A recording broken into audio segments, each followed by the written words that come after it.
13장 18절에서 21절까지 제가 읽겠습니다. 그러므로 예수께서 이르시되 하나님의 나라가 무엇과 같을까? 내가 무엇으로 비교할까?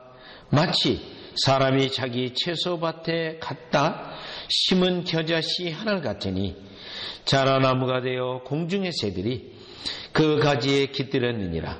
또 이르시되 내가 하나님의 나라를 무엇으로 비교할까? 마치 여자가 가루 소말 속에 갖다 넣어 전부 부풀게 한 누룩과 같으니라 하셨더라. 아멘.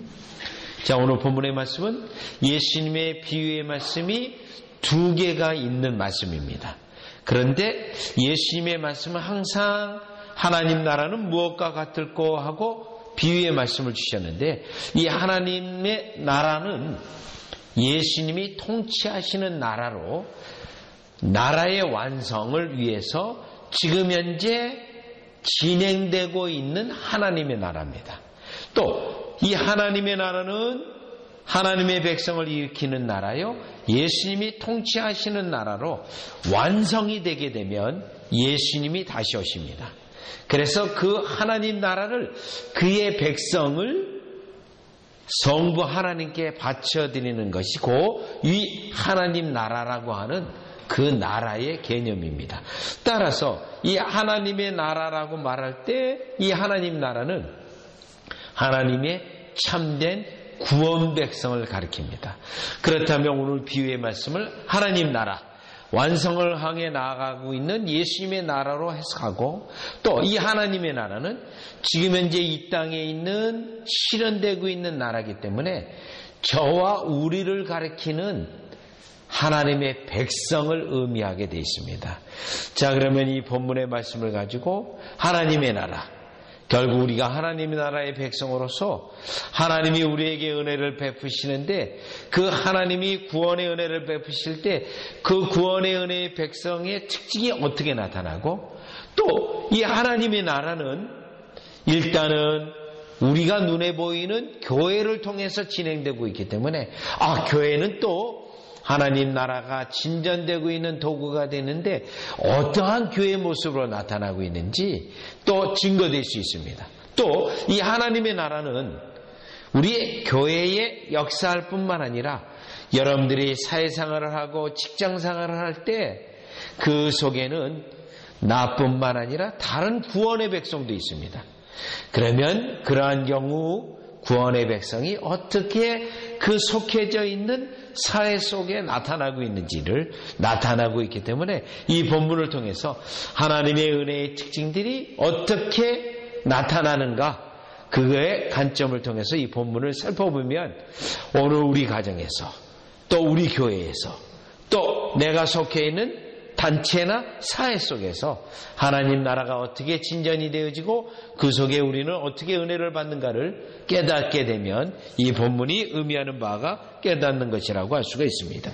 자, 그러면 첫 번째로 이 두 개의 비유는 같은 내용을 말하고 있는데, 같은 내용을 말하고 있기 때문에 우리 예수님이 이 비유의 말씀을 통해 확인하고 또 확인하고 강조하려고 했다는 것을 우리가 깨닫게 되는데, 자, 그러면 이 하나님 나라의 특징의 첫 번째입니다. 첫 번째, 19절을 보시면 마치 사람이 자기 채소밭에 갖다 심은 겨자씨 하나를 같으니, 자, 이 겨자씨 하나로 비유하고 있습니다. 그런데 여러분, 이 겨자씨는요 얼마나 사이즈냐 하면 씨 중에 아마 가장 작은 씨 가운데 하나인 건데, 이 겨자씨를 여러분이 보신 분도 있을 겁니다. 자, 예루살렘에 갔다 올 때 이 하나를 이제 가지고 와서 보기도 하고, 지금 우리 시중에도 있어요, 겨자씨가요. 얼마나 사이즈냐면 볼펜이 있지 않습니까? 볼펜이 마냥 그 끝이 0.7mm거든요. 그걸 가지고 종이에 콱 찍어보세요. 그러면 거기에 점이 하나 딱 있는데 그게 딱 겨자씨만한 겁니다. 겨자씨가 그 사이즈예요. 아주 작은 것을 말합니다. 자, 그러면서 이 겨자씨로 말했고, 또 21절에 보면 마치 여자가 가루 소말 속에 갖다 넣어 전부 부풀게 한 누룩과 같으니, 누룩이라고 되어 있어요. 여러분, 이 누룩은 가루예요, 가루. 그래서 이 누룩이 얼마나 적은지 가루로 되어 있기 때문에, 자, 그렇기 때문에 겨자씨나 누룩이나 똑같이 비유해서 말하는 것은 무엇을 말하냐면, 하나님 나라의 시작이 이와 같이 눈에 보이지 않는 거의 너무 조그만 미약한 출발과 시작을 의미하고 있습니다. 미약한 출발과 시작을 의미하고 있어요. 여러분, 이 부분은 저와 여러분의 구원의 은혜도 마찬가지입니다. 구원의 은혜가 아주 조그만 출발점에서 시작해요. 하나님의 말씀의 씨앗이 여러분의 심령에 심겨진 것으로 출발하고 시작이 되어져요. 한번 구원의 은혜도 똑같은데 베드로전서 1장 23절을 가보시죠. 베드로전서 1장 23절을 가보면, 자, 베드로전서 1장 23절 보시니까, 너희가 거듭난 것은 썩어질 씨로 된 것이 아니요 썩지 아니할 씨로 된 것이니, 여러분, 씨로 비유하고 있어요. 이 씨는 무엇이냐면 하나님의 말씀이에요. 자, 그래서 살아있고 항상 있는 하나님의 말씀으로 되었느니라, 이겁니다. 자, 우리가 거듭나는 것도 하나님의 말씀의 씨가 딱 뿌려져서요, 언제 뿌려졌는지 몰라요. 심지어는 어떤 말씀을 들으면서 그 씨가 뿌려졌는지 모르는데, 일단 여러분 심령에 들어가서 성령께서 우리 전체를 변화시키는 것으로 역사하는 거예요. 우리의 성질을 전부 변화시켜서, 그래서 베드로전서 1장 23절이 거듭남을 말할 때 썩지 아니할 씨가 뿌려져서 성령이 결국 우리의 성질을 바꿔놓고 심령을 바꿔놓고 우리에게 있는 구원의 은혜가 우리의 심령 전체에 다 퍼져져서 거듭난 사람, 중생한 사람, 하나님의 사람으로 만들어주는 것을 말하고 있는 것입니다. 자, 그러면 여러분 다시 본문으로 와서 1장 누가복음 지금 13장의 겨자씨 누룩과 같은 것으로 시작과 출발이 매우 미약하다는 거예요. 그러면 시작과 출발이 우리에게 있는 구원의 은혜가 눈에 보이지 않는 하나님의 말씀을 들으면서 심령에 새겨져서 이와 같이 출발이 되어지고 미약한데, 그러면 우리 예수님이 이 땅에 오셔서 공생에 사역할 때도 정말 보잘것이 없었습니다.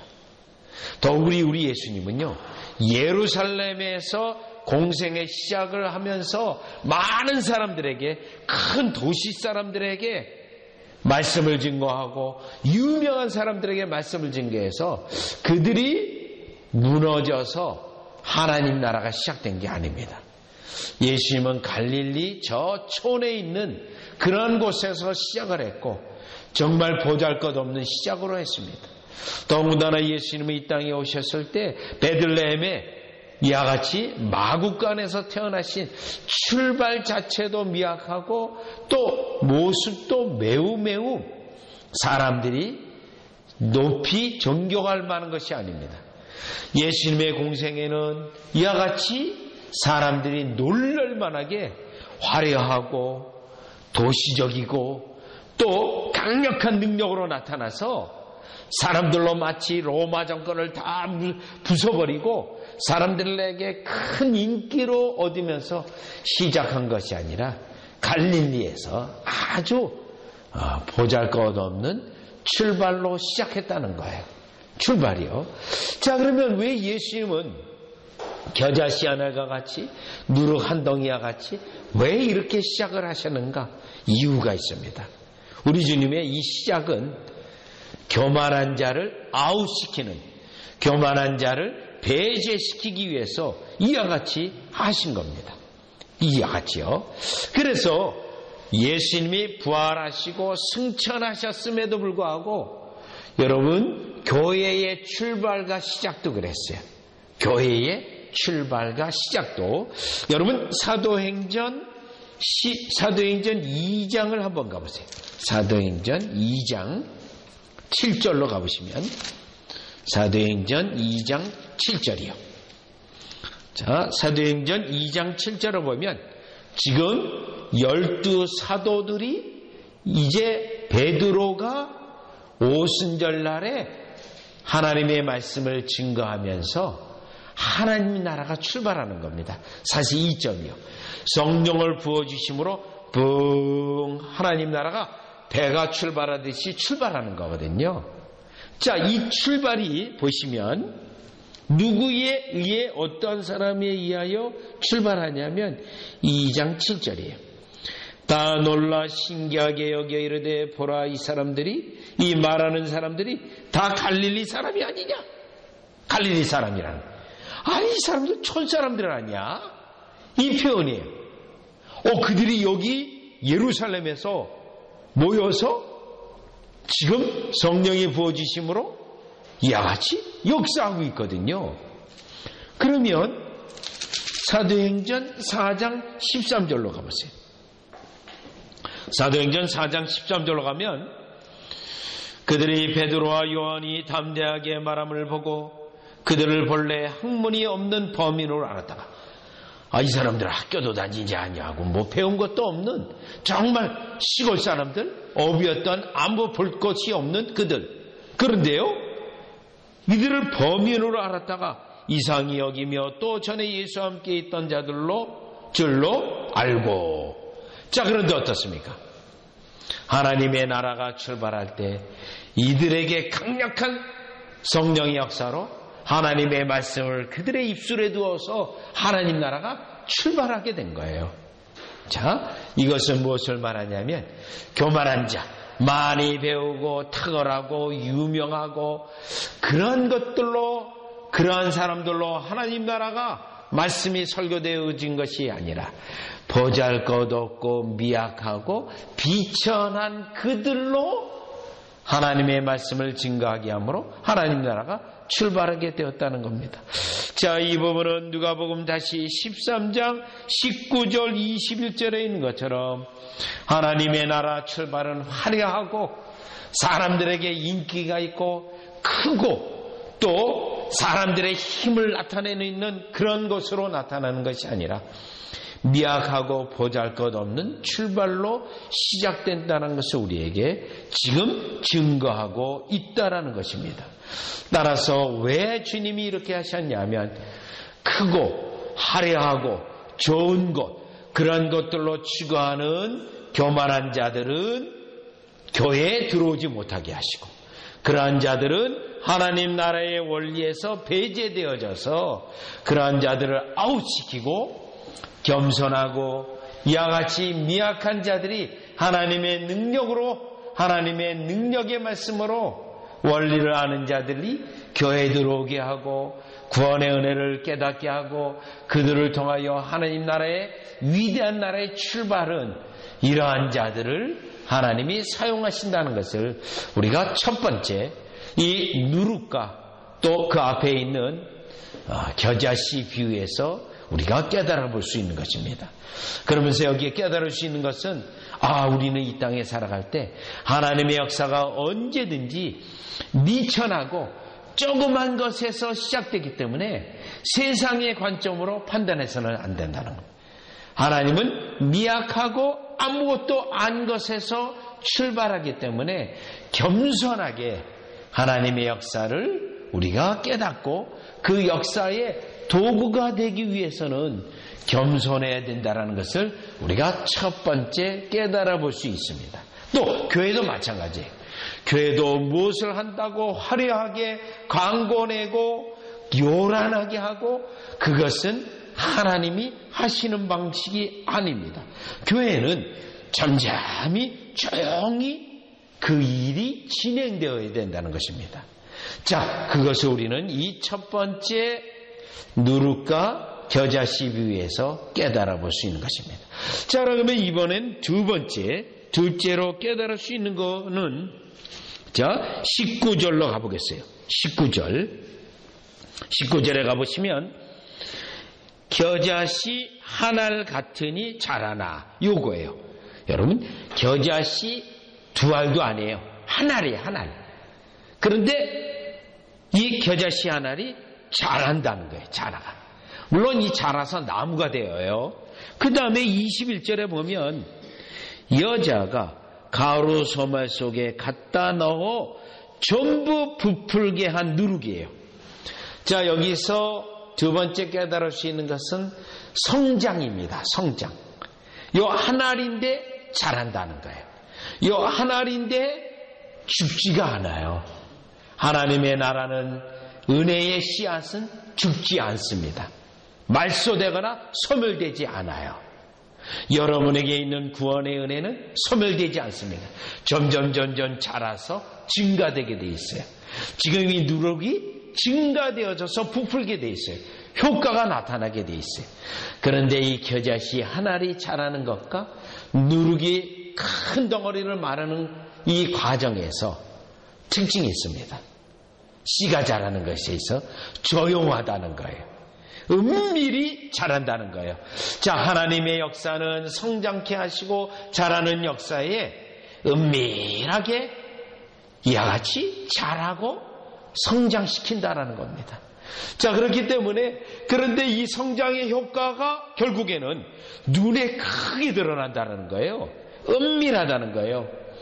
여러분, 아까도 우리 예수님이 이 땅에 오셔서 하나님 나라를 일으키시고 하나님 나라가 진전할 때 마치 인간들이 전쟁을 하고 어떤 다른 나라를 이와 같이 정복해서 나는 것이 아니라 아주 은밀하게 자란다라는 거죠. 하나님 나라의 성장도 은밀하게 자라는 거예요. 여러분이 잘 알고 있는 누가복음 6장에 주님께서 가르쳐 주신 기도가 있습니다. 우리 주님이 가르쳐 주신 기도의 첫 번째 부분이 나라의 임하옵시고예요. 하나님 나라가 은밀하게 우리에게 임하여 달라는 거예요. 그리고 은밀히 자라나게 해달라는 거예요. 여러분, 그 말씀은 어떻게 증거될 수 있냐면 여러분의 가정에 엄마, 아빠가, 부모님이 믿음이 들어왔어요. 자, 그러면 그 믿음이 자라나게 될 때 은밀하게 자라나요. 그러면 그 은밀히 자라는 것이 누구에게 영향을 주냐면 우리 사랑하는 자손들에게 은밀히 영향을 줘요. 그러면 우리의 자손들에게도 하나님 나라가 임합니다. 그러면 또 자라나는 거예요. 이렇게 해서 확정이 되는 거예요. 교회에서도 마찬가지입니다.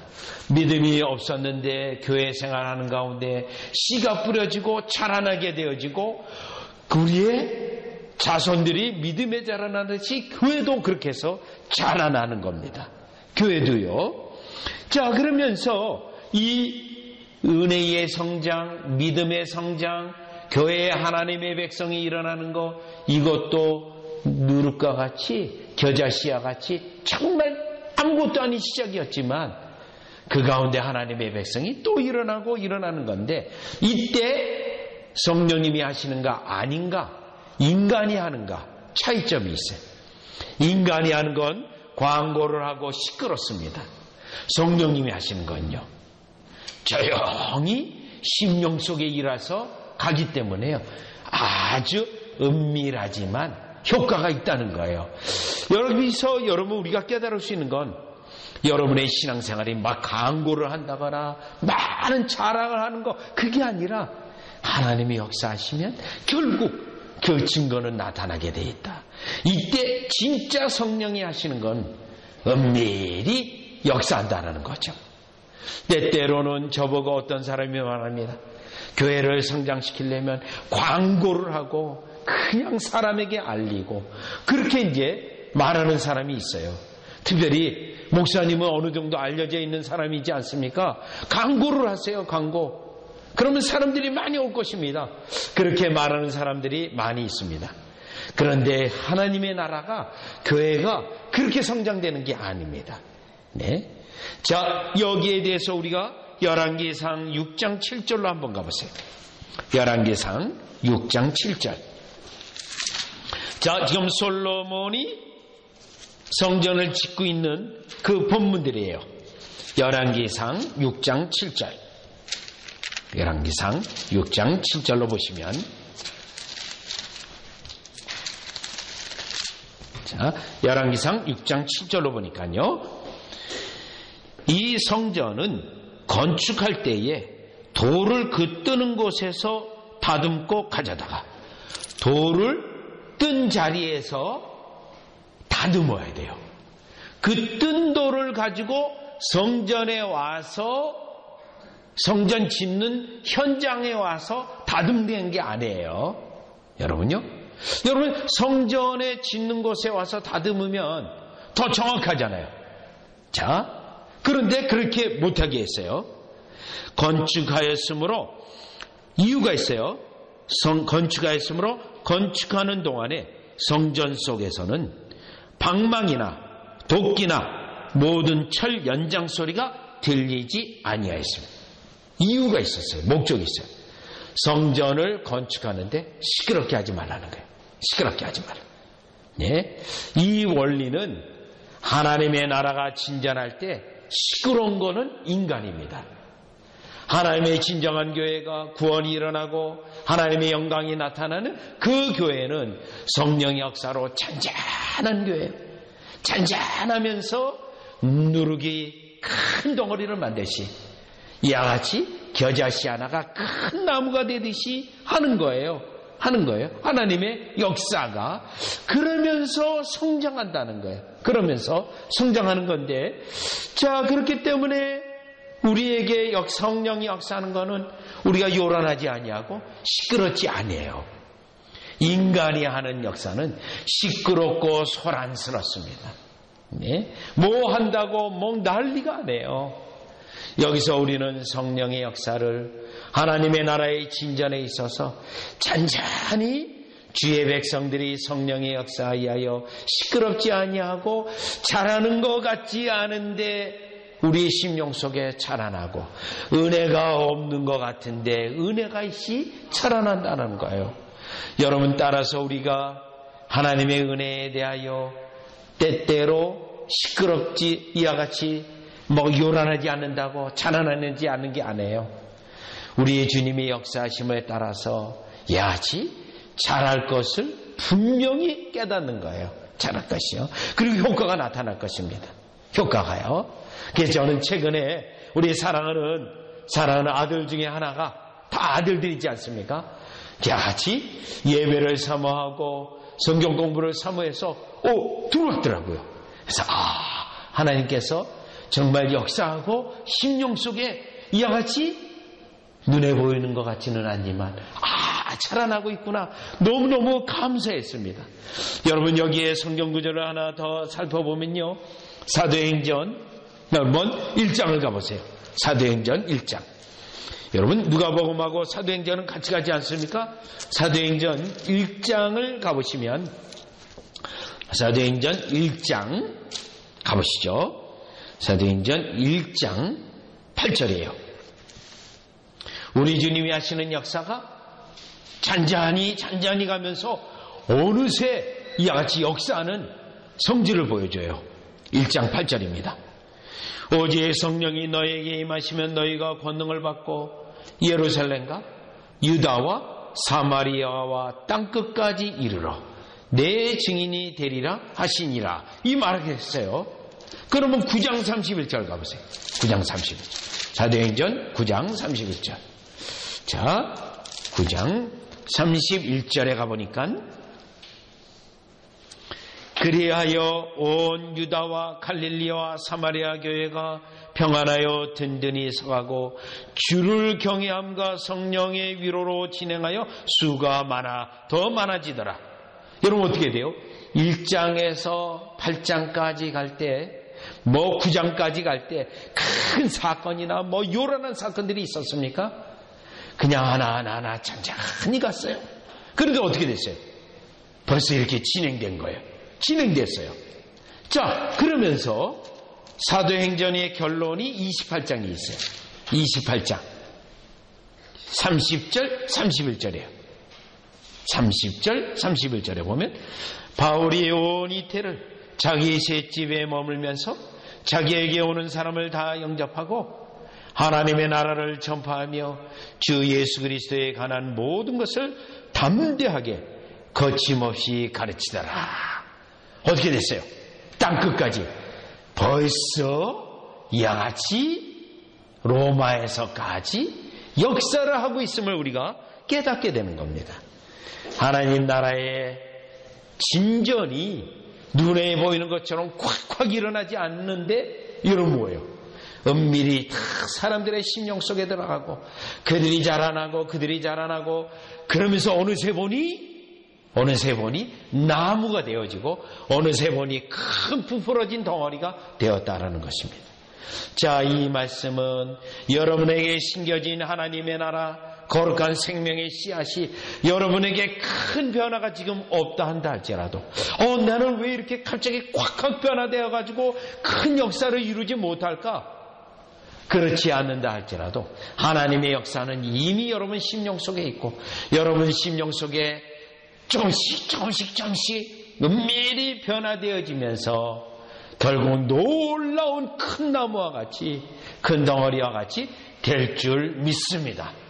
그래서 우리에게 심령에 있는 거룩한 씨가 결코 죽지 않고 하나님의 진정한 구원 백성은 자라서 나무가 되어지고 결국 큰 덩어리가 되어져서 배교자나 위선자는 죽지만 결국 우리의 생명의 씨는 나무와 이와 같이 큰 덩어리가 된다는 사실, 그거는 저와 여러분의 행해서가 아니고 성령의 역사로 우리 주님이 자라나게 하셨다는 것을 인정하고 감사하는 여러분이 되어지시기를 주 예수 그리스도의 이름으로 축원합니다. 자, 그러니까 여러분, 우리가 절대로 예배는 계속 드리는데 변화되지 않는다고 해서 여러분 은혜 수단을 떠나면 안 되는 거예요. 여러분 계속 같이 붙잡고 하나님 앞에 가는 겁니다. 자, 그러면 다시 본문으로 와서 누가복음 13장의 세 번째 살펴볼 수 있는 건 이제 나무의 효과요. 자, 보시면 19절 겨자씨 하늘 같으니 자라 나무가 되어. 여러분 아까 볼펜 콱 찍은 것 같은 그런 씨앗이 나무가 됐다는 거예요. 나무. 그 다음에 공중의 새들이 그 가지에 깃들어. 여러분 새들이 깃들 정도로 커졌다는 거예요. 또 21절에 보면 가로 서말 속에 갖다 넣어. 서말이라고 하는 분량을 말했어요. 그리고 나서 전부 부풀어 가지고요. 서말을 했으니 어마어마하게 커졌지 않습니까? 효과입니다. 자, 이 비유에서 이 세 번째 우리에게 말씀하고 있는 것은 하나님께서 은밀하게 역사하시고 성장하는 과정도 은밀하지만 진행하는 과정도 사람들처럼 요란하고 뻑적지근한 것은 아닌데 효과가 너무나도 분명하다는 것을 우리가 이 본문에서 말하고 있는 거예요. 효과가 너무나도 분명하다. 자, 하나님께서 여러분에게 생명의 역사를 시작한 것은 반드시 우리 예수님의 열매를 찾으려고 합니다. 열매를 보여달라고 합니다. 그런데 이 비유의 말씀은 이 은밀하게 역사하는 가운데 결국 우리도 열매를 맺겠구나. 주님 앞에 보여질 열매가 있겠구나라는 것을 확신할 수 있는 거예요. 자, 그래서 여러분이 이 본문에서 지금 제자들 사도는 몇 명입니까? 결국 가룟 유다까지 12명이었어요. 그리고 12명 죽었고 가운데 가룟 유다는 빠지고 최소한 사도행전 1장에 여러분 몇 명입니까? 한번 가보겠습니다. 사도행전 1장에 가보면 사도행전 1장에 예루살렘에서 그들이 함께 기도할 때 몇 명이냐면 1장 여러분 14절 15절을 보세요. 사도행전 1장 14절 15절을 보시면 여자들과 예수의 어머니 마리아와 예수의 아우들과 더불어 마음을 같이하여 오로지 기도에 힘쓰더라. 그 모인 무리의 수가 약 120명이나 되었더라. 120명이에요.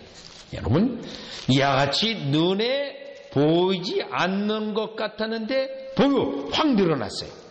자, 그 다음에 2장 가보세요. 2장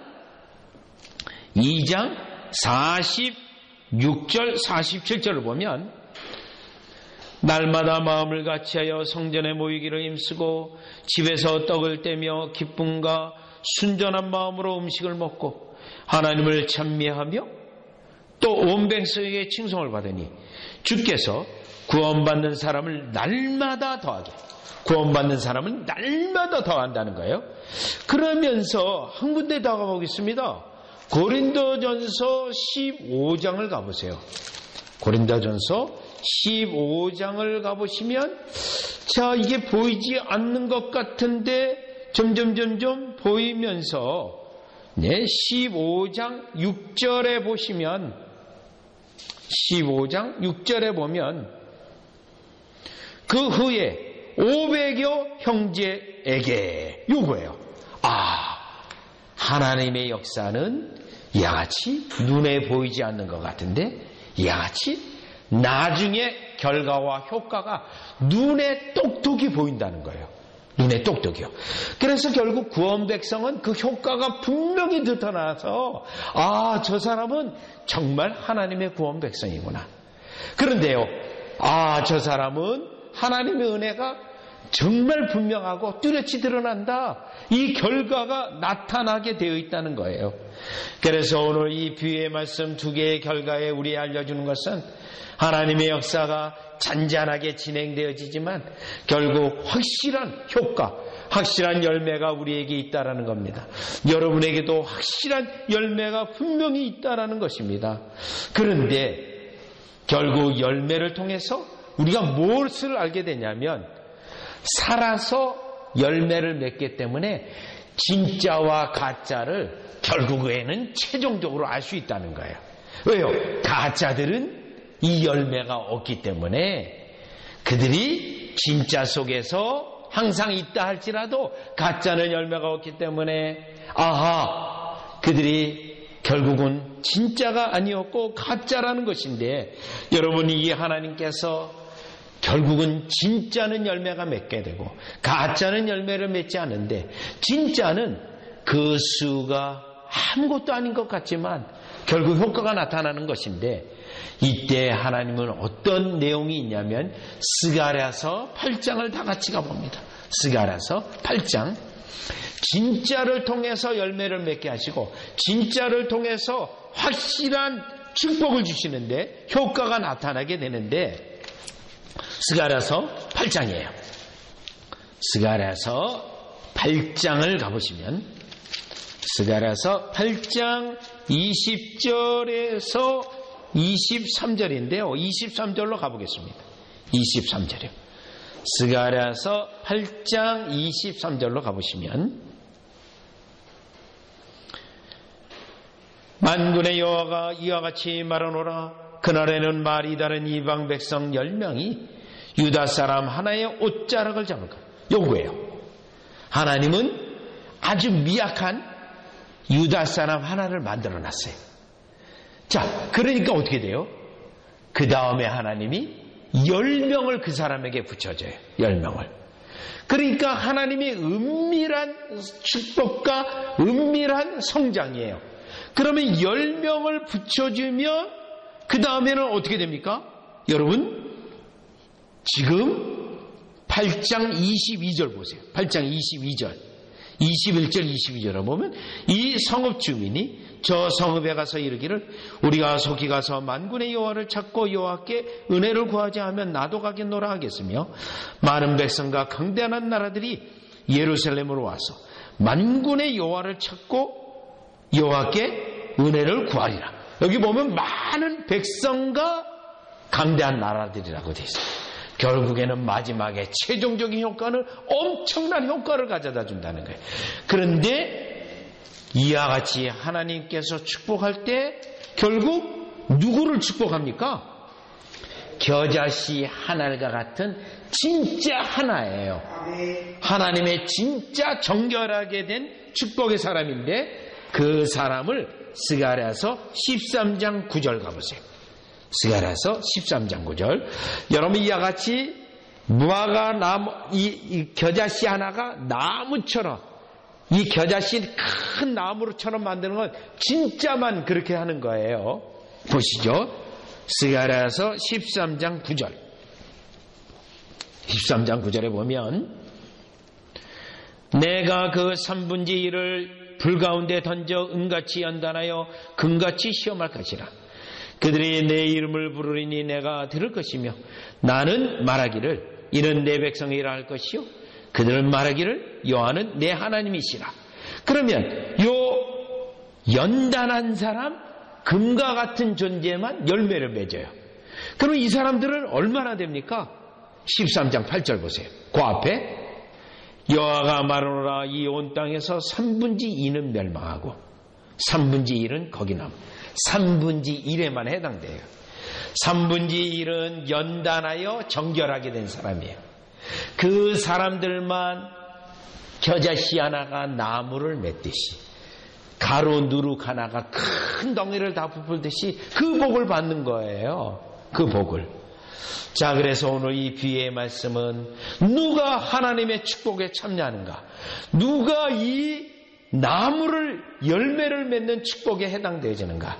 결론은 진정한 연단이 된 하나님의 진정한 구원 백성만 이 열매를 맺게 되는 겁니다. 결국 마지막 날에 여러분 어떻습니까? 알곡과 가라지는 나타나게 되어지고 알곡은 열매를 잇기 때문에 이와 같이 천국 백성으로 두고 열매 없는 자는 이와 같이 가라지로 불에 던져 놓을 것입니다. 그렇다면 우리가 이 겨자씨 비유와 누룩의 비유를 통해 뭘 알 수 있냐면 지금 우리 가운데 은밀히 행하시고 야치 열매 맺게 하시는 하나님의 은혜가 이미 여러분에게도 점점 더 열매를 맺어가시는 하나님이심을 깨닫게 되어지고 결국 우리로 영원한 나라에 들어가게 하시는 그 은혜가 강력하게 큰 열매를 맺게 되어지는, 그래서 우리의 심령에 뿌려진 은밀한 씨앗이 살아 움직여서 나무가 되어지는, 큰 부풀이가 되어지는, 덩어리가 되어지는 축복의 역사가 이 부활에 감사하는 날에 여러분에게 넘치기를 주 예수 그리스도 이름으로 축원합니다. 기도드리겠습니다.